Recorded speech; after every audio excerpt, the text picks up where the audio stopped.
Hai semuanya, kembali lagi bersama aku.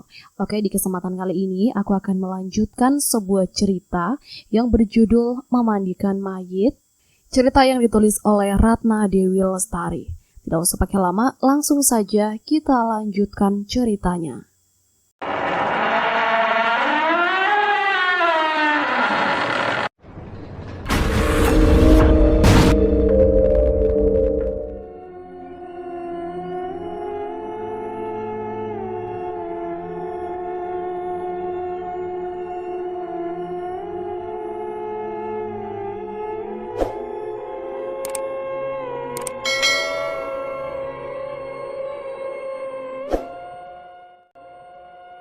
Dengan meneguk segelas teh punya Mas Tono, aku begitu saja menjemput ketela goreng dan mengunyahnya dengan tergesa, lalu melangkah menuju motor yang sudah terparkir di halaman rumah. Alon-alon wae, Nduk. Ojo krusa-krusu, sungut ibu saat aku terlihat begitu tergesa-gesa. "Nje, Bu, maafin Nunung. Nunung cuma takut terlambat," sahutku. "Ya wis, bonceng Mbak Yumu. Hati-hati, alon-alon wae." Ibu kembali mewanti-wanti. "Nje, Bu," jawabku sembari naik ke atas motor disusul Mbak Lastri di belakangku. "Wis, kita mangkat yo. Bismillahirrahmanirrahim," ujar Mas Tono.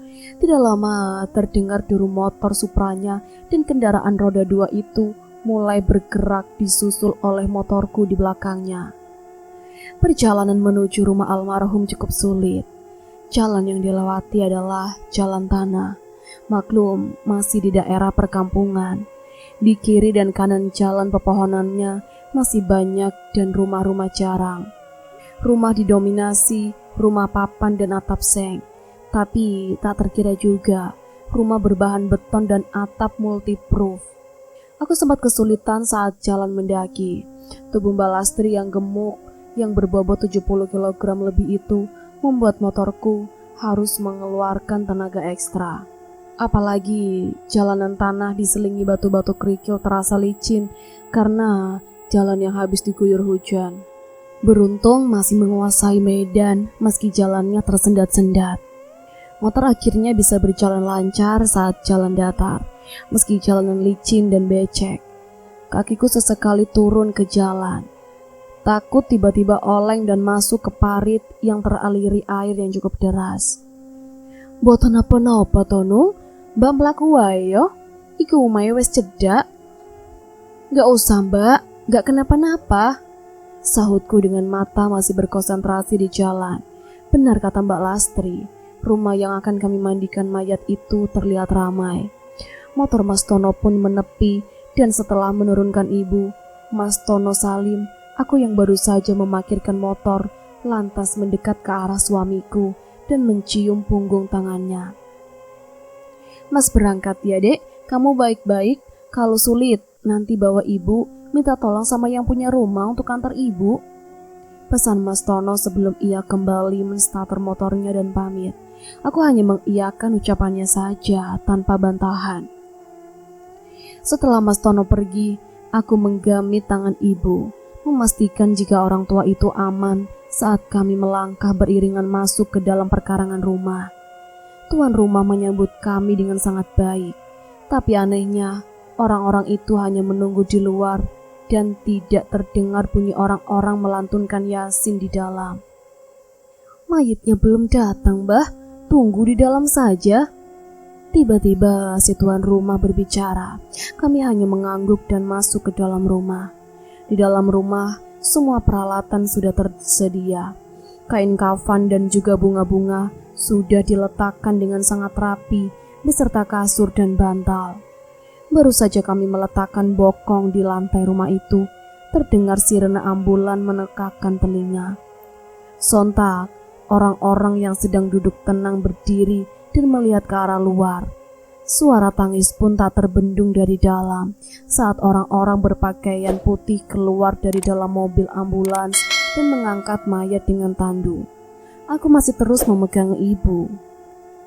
Ibu lalu dibawa ke arah belakang dengan si tuan rumah beserta aku dan juga Mbak Lastri. Ternyata kami dibawa ke tempat pemandian mayat, di mana bilik bambu yang alas. Sembari menunggu mayat masuk, aku memperhatikan cara orang-orang itu membuat tempat pemandian yang seadanya, hanya dari beberapa kain panjang yang disatukan. Aroma jeruk pun sangat menyengat, membuatku sedikit menahan gemuruh di dada. Ya, aroma jeruk purut identik dengan bau mayat menurutku. Bunyi gemerusuk di luar membuatku mengerutkan kening. Ada apa yang sebenarnya di luar? Kenapa mayat sama sekali masuk? Padahal jaraknya hanya beberapa langkah saja. Minggir-minggir, Lestari akan segera dimandikan. Jantungku rasanya akan terlontar keluar saat seseorang menyibak kain panjang dan mereka segera meletakkan mayat yang baru saja datang. Kain dengan cepat ditutup kembali ketika mayat diletakkan di atas bilik dan seorang laki-laki berwajah kayu masuk dengan tatapan yang sulit diartikan ke arah mayat. Mataku seketika mendelik saat kain penutup mayat dibuka. Dengan jelas mataku melihat jasad yang terbujur kaku dengan posisi yang sangat mengerikan menurutku. Astagfirullahalazim. Gumamku lirih nyaris tak terdengar. Mayat itu menutup mata, tapi mulutnya menganga, seperti sangat kesakitan. Tangannya terlentang dan kakinya mengangkang, nyaris seperti kodok. Yang lebih membuat hatiku pilu, area kewanitaannya terdapat noda darah kering dan bekas jahitan. Apakah wanita ini meninggal karena melahirkan? Tapi kenapa posisinya begitu menakutkan? Baik, kita mulai prosesi memandikan jenazah. Kamu suaminya? Tanya ibu kepada laki-laki satu-satunya di antara kami. Laki-laki itu mengangguk pelan. Tampak sekali wajahnya capek dan seperti menyimpan kekecewaan yang teramat dalam. Sini, kamu bantu mandiin, ibu yang awali. Nanti kamu ikuti, ucap ibu padanya. Laki-laki itu pun mendekat. Apapun kesalahan istrimu, maafkan, ikhlaskan, dan jangan pernah ada dendam. Kasihan istrimu, biar dia tenang, ucap ibuku seraya mengelus bahunya. Tadi sangka laki-laki itu menangis sekuat tenaga tak bersuara, hingga terdengar urat nadinya mencuat kebiruan di antara keningnya. Wes sing sabar, ojo suwe-suwe, kasihan bojomu.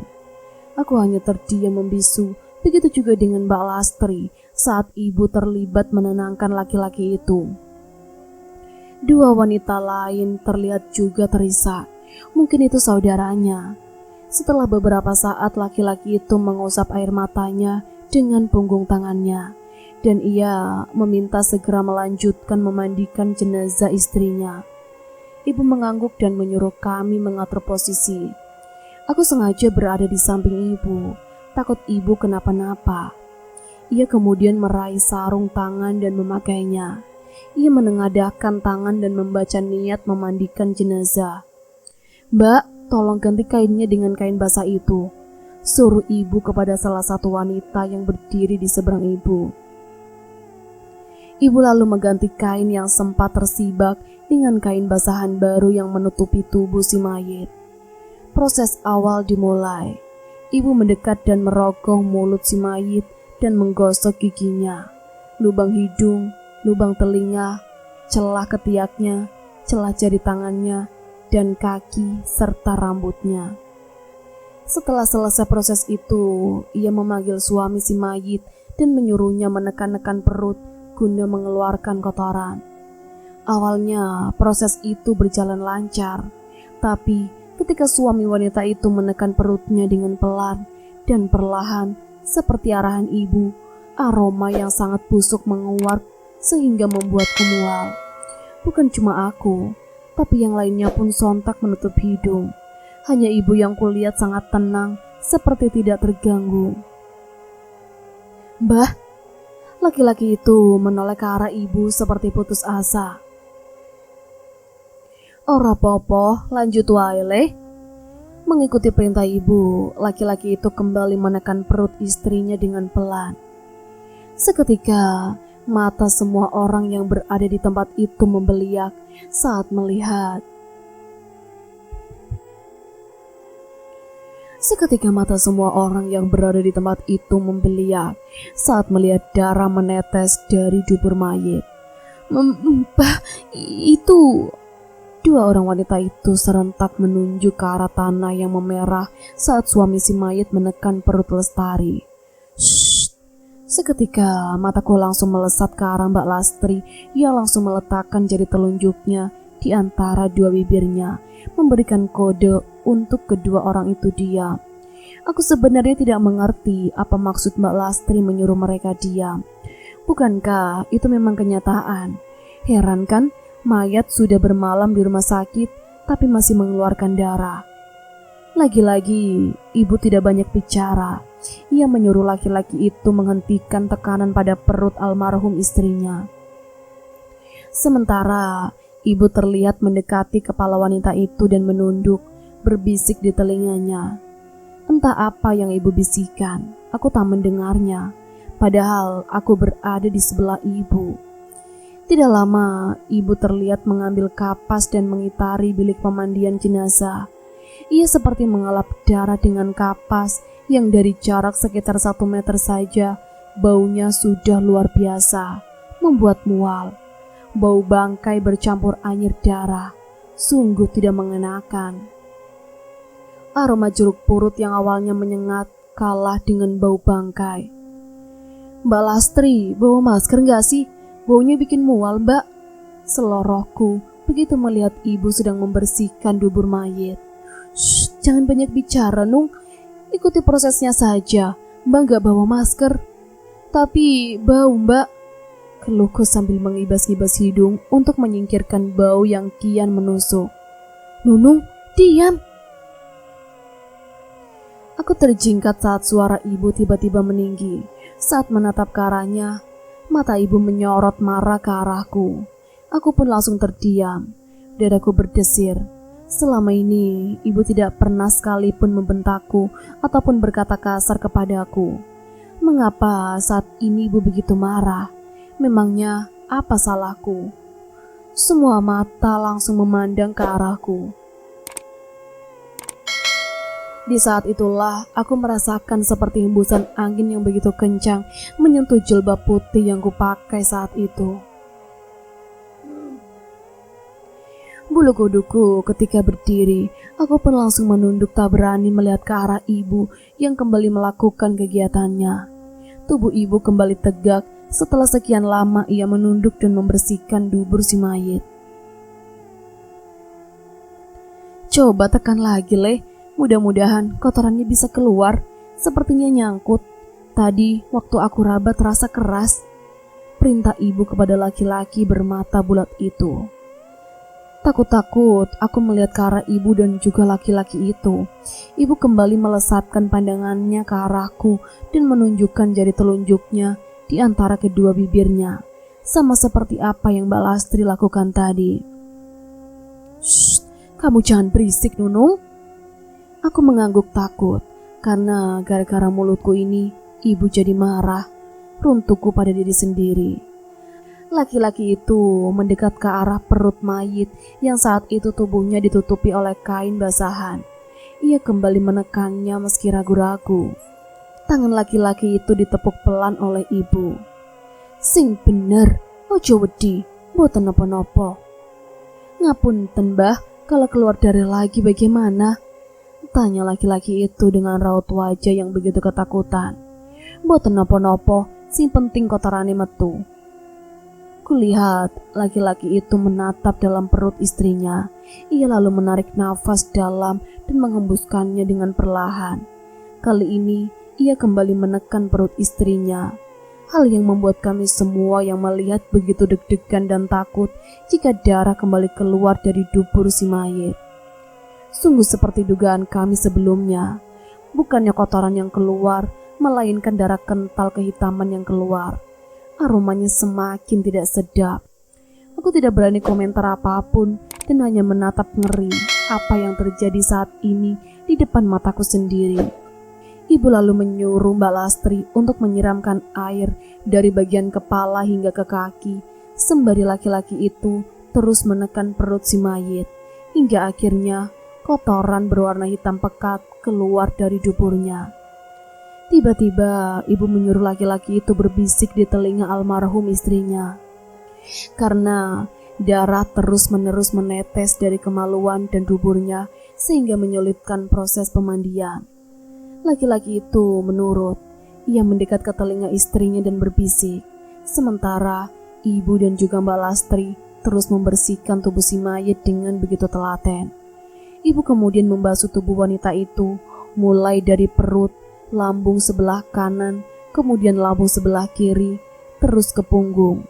Aku memperhatikan setiap gerakan tangan ibu yang begitu luas dan terlihat begitu tenang. Ajaibnya, saat laki-laki itu menyelesaikan membisikkan kata di telinga almarhumah istrinya, darah itu tidak lagi menetes. Sontak membuat kami yang berada di situ berucap syukur. Ibu kembali menyiramkan air merata ke seluruh badan, kemudian memakai sabun mandi, menggosokkannya dengan pelan dan hati-hati. Setelah itu, ia kembali menyiramkan lagi dengan air suci sampai bersih. Ia pun mencuci rambut si mayit dan sela-sela jari tangan dengan kaki hingga bersih, meratakan air ke seluruh badan mayit sebanyak 3 kali. Setelah selesai memandikan, kulihat ibu mewudukan mayit dan membaca doa. Alhamdulillah, proses pemandian jenazah sudah kita lakukan. Ibu menutup doa dengan mengusap wajahnya dengan kedua tangan. Alhamdulillah, seru kami berbarengan. Tapi Mbah, bagaimana dengan tangan dan kaki Lestari yang masih kaku seperti ini, Mbah? Bukannya sulit nanti kalau dikafankan? Tanya laki-laki itu dengan raut wajah gusar. Kehidupan manusia, baik dan buruk adalah akibat dari perbuatan manusia itu sendiri. Kami semua tertegun dengan ucapan ibu. Meski aku tidak begitu mengerti apa yang ibu ucapkan, tapi dari bait ucapan ibu, aku bisa menangkap jika ibu sedang berkeluh tentang kehidupan si mayit yang saat ini ia mandikan. Meski sudah bersih, tapi tetap saja mulut, kaki, dan tangannya tidak bisa digerakkan. Lestari terpaksa disuntik mati karena tertangkap razia Ramadan di Hotel Melati. Ia sedang melakukan zina. Naasnya, Lestari dan laki-laki biadab itu gancet. Hingga dokter harus memilih salah satu. Lestari yang meminta dirinya untuk disuntik mati dengan suara bergetar. Tiba-tiba saja, suami si mayit bercerita tanpa diminta. Terang saja, ucapan itu membuat kami semua yang berada di tempat itu melongo, dan suasana mendadak hening seketika. Ibu tanpa berucap sepatah kata pun mengangkat tangan tinggi-tinggi dan bersuara lirih. Kemat kami tanpa suara, entah apa yang diucapkan ibu sampai ia mengusap kedua tangan di wajah. Ibu lalu mendekat ke arah laki-laki itu dan berkata, "Apa yang sudah istrimu lakukan semasa hidup, ikhlaskan, biar istrimu tenang." "Mbah," laki-laki itu mengangguk pelan. Setelah usai berbicara, ibu lalu menekan mulut mayit yang menganga, dan berkat kebaikan Gusti Allah, mulut itu pun mengatup. Begitupun tangan dan kaki yang semula menegang, perlahan melemas. Tangan pun bisa dilipat di bawah dada, dan kaki kembali lurus. Alhamdulillah, ucap kami serentak. Suami mayit lalu meminta tolong kepada saudaranya yang lain setelah ibu mengganti kain basahan dengan kain panjang untuk menutupi seluruh tubuh mayit yang kudengar bernama Lestari. Sejujurnya, aku kasihan saat mayit itu diangkat perlahan dan dibawa masuk ke dalam rumah duka. Wajahnya termasuk cantik, tubuhnya buahai, kulitnya putih bersih. Tapi tetap saja, aku menyesali perbuatannya yang selingkuh dan na'udzubillah berzina dengan laki-laki lain. Namun, aku juga terharu melihat ketegaran suaminya yang tidak sedikit pun mengucapkan makian kepada istrinya.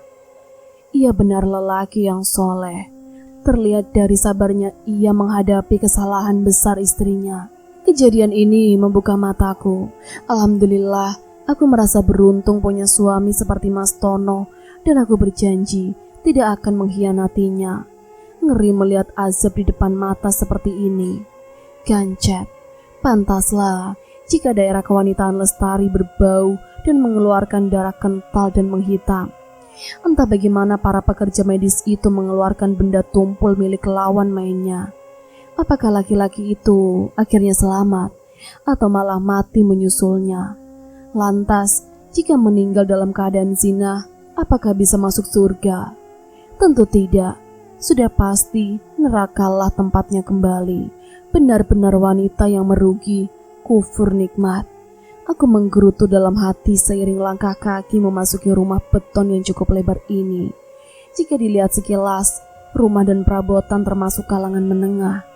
Punya suami soleh dan baik, kehidupan pun tergolong layak dan mapan. Lalu apa kurangnya? Mengapa masih ingin berselingkuh? Aku geleng-geleng kepala. Mungkin orang-orang menatapku heran, tapi aku lebih heran dengan si empunya rumah. Wanita seperti apakah sebenarnya dia ini? Saat mayit itu diletakkan, kain kafan sudah siap terbentang. Aku yang baru saja masuk, melihat ibu sudah duduk bersimbah bersama wanita-wanita lain yang sejak tadi sepertinya sudah menunggu.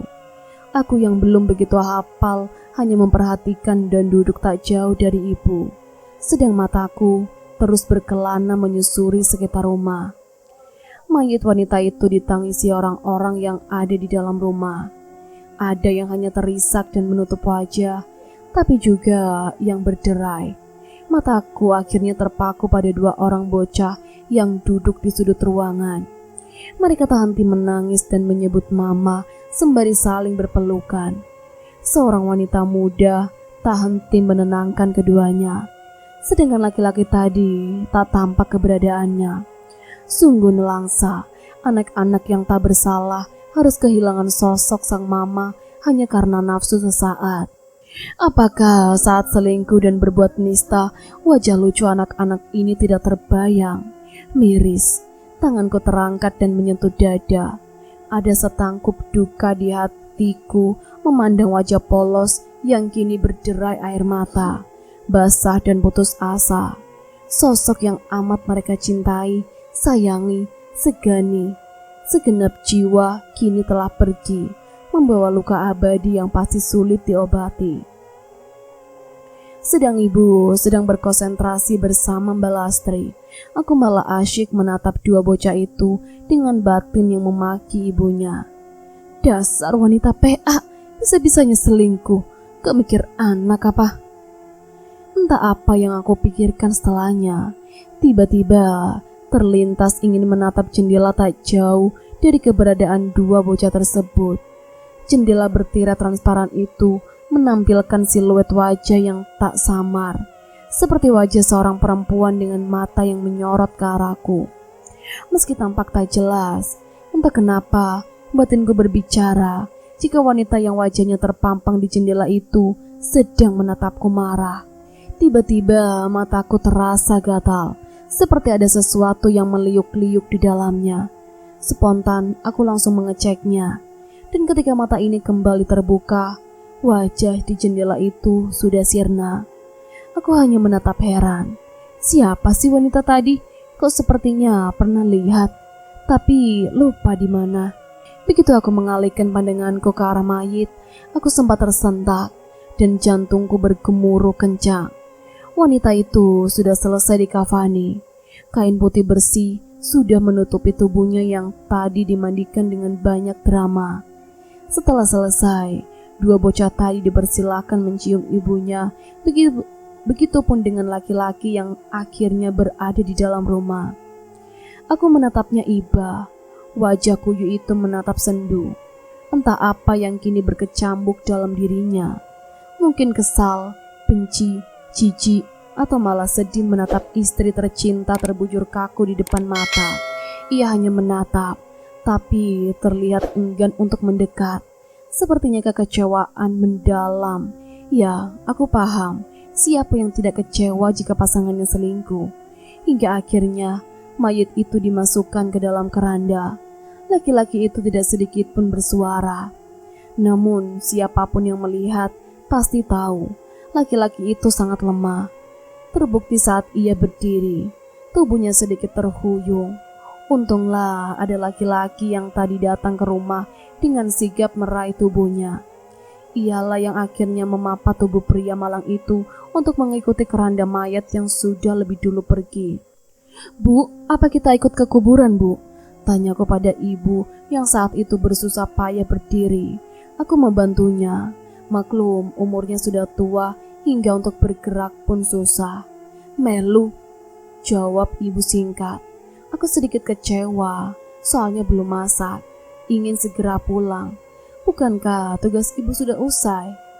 Namun akhirnya aku tak kuasa menolak. Daripada ditatap sini seperti tadi, lebih baik aku turuti maunya ibu. Aku, Mbak Lastri dan ibu pun mengikuti rombongan pengantar jenazah di posisi paling belakang. Jalanan becek, lagi-lagi harus kamu hadapi. Sandal si yellow yang aku pakai hampir saja membuatku terpleset saking licin jalan tanah berair yang harus kami lewati.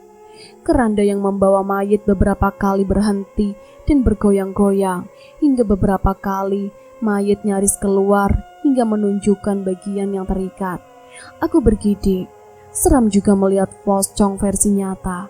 Biasanya aku melihat di film-film saja. Beruntung area pemakaman tidak begitu jauh, hanya sekitar 100 langkah dari rumah. Dan saat berbelok, area pemakaman terpampang di depan mata. Kejanggalan-kejanggalan kembali menyulitkan proses pemakaman. Mulai dari liang lahat yang tiba-tiba keluar air berwarna hitam seperti air comberan dan berbau bangkai saat mayit akan diletakkan, hingga ular-ular kecil yang tiba-tiba saja muncul dari balik tanah yang membuat para pelayat lari kocar-kacir. Beruntung berkat ketelatenan Pak Ustadz dan orang-orang baiknya, jenazah itu pun dapat dimakamkan dengan layak.